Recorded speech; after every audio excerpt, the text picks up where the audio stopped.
The announcement of Clive Rosfield in Tekken 8 shocked the whole Tekken community and immediately sparked debate about does he actually belong in this game. Fans all over social media were very quick to say that Clive completely disrupts the traditional aesthetic of Tekken. Many saying something along the lines of Clive is too anime or too goofy, too over the top, etc. However, on the other side of the fence, a lot of people were saying that actually Tekken has always been very anime, very goofy and very over the top, and Clive's inclusion is not against tradition at all. So now that Clive has been out for a short while and we're all kind of used to him being in the game now, I'd like to take a more level-headed approach at answering this question. Does Clive truly belong in Tekken 8?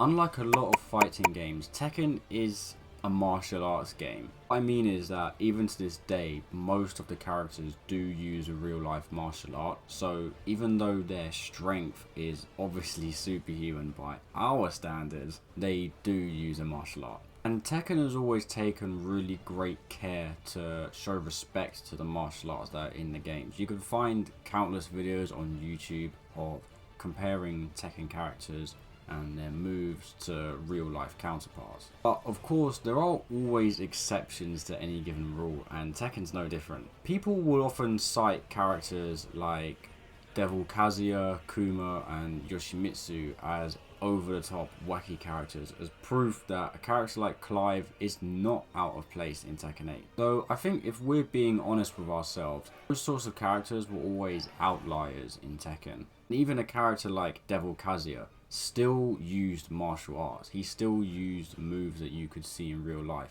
He just used a lot that you also wouldn't see in real life because he had devil powers. And to be fair, even characters like Human Kazuya and Heihachi have ridiculous looking moves like Hell Sweep. I guess that brings up the question of where do you draw the line, and that honestly just depends on you.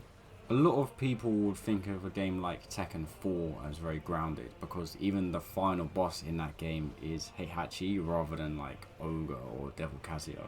I've always thought of maybe Tekken 5 as being the kind of starting point for when things started to maybe get a bit crazy. Because you have a character like Lily where she is doing moves that for the most part you would see people do in real life, just not in a fighting setting. And more so because you've also got characters like Raven in there, and Raven was involved kind of in the main story of Tekken 5. Though I think Tekken 6, if we're being honest, is really when things started to change because the protagonist of that game, Lars, is so over the top and so crazy. It's honestly like nothing we'd seen before in Tekken at that point. Like if you just watch Lars's moves, and I'm sure you've seen them many times, he's often just like spinning around and jumping all over the place, and that it looks very different from a character like Law, Paul, Brian, etc. So I suppose where a lot of this debate comes from is just when did you start playing Tekken? I personally started playing it in like Tekken 2 and Tekken 3, which might sound weird, but I was playing them both simultaneously because I was a small child. Whereas if you jumped into the series in Tekken 6, you wouldn't think it's odd to see a character doing that sort of thing in this game.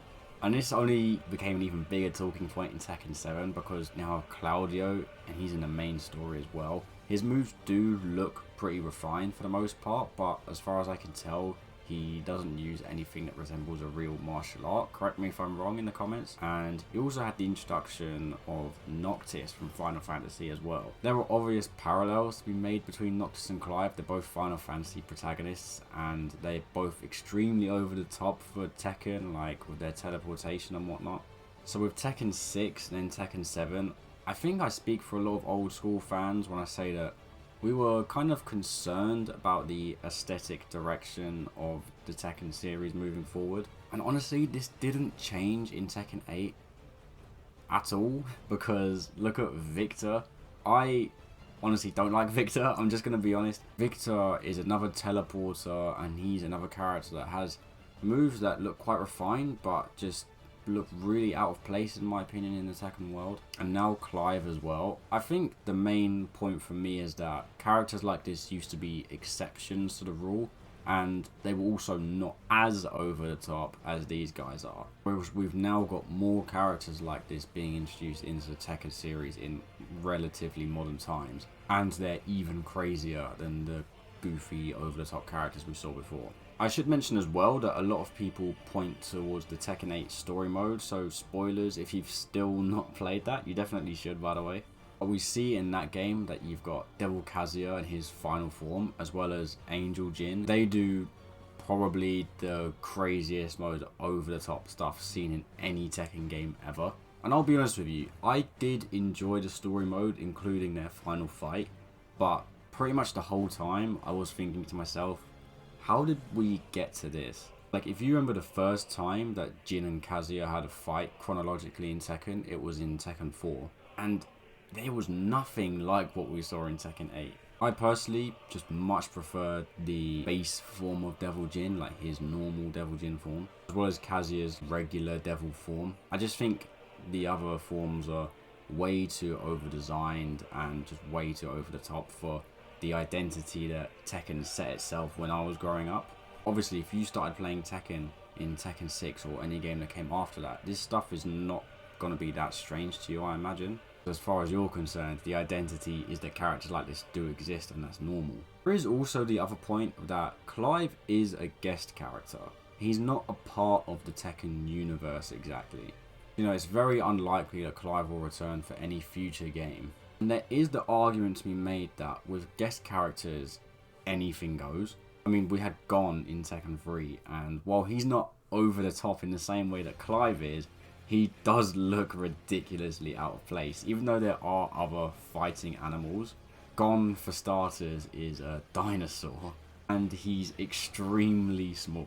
Even look at characters like Akuma and Geese, like with their fireballs and stuff like that, and also like their special cancels, also stuff that other Tekken characters don't do. Could definitely make the argument that when it comes to guest characters, it's a complete free-for-all, put whoever you want in the game, it's all about just having a bit of fun.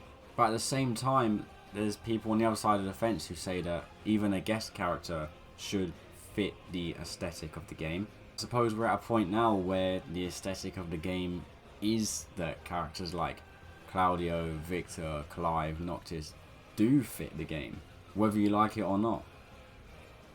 One thing is for sure though, and that's that I do think that the presence of Clive in Tekken 8 definitely signifies that we should expect this sort of thing going forward. Though, if I had to put money on it, which would definitely be a terrible idea because I'm not good at this sort of thing, I do think that if we get another guest character, they will be a little bit more grounded, or at least will come from another fighting game perhaps. This to me is kind of reminiscent of how Akuma was in Tekken 7 as well. While he is a beloved fighting game character, and I think most people were very happy to see him in that game, no denying that his popularity, even outside of the normal Street Fighter and fighting game fan base, heavily contributed to the sales of that game, and I bet his impact was a lot more impactful than someone like Geese is. Geese to me felt like someone who was put in the game for fighting game fans. And it wouldn't surprise me if we saw something similar to that happen in Tekken 8 as well, because I'm sure the developers have heard how upset people were when Clive got announced. This is a really interesting topic that has heavily divided opinions, so please do let us know what you think, have your say in the comments below, and if you want to see more videos like this in the future, join our community, click subscribe, and give me a like on the video as well. It just lets me know that people are enjoying this sorts of video. I really appreciate all of you for watching, it truly means a lot, so have a good day, take care.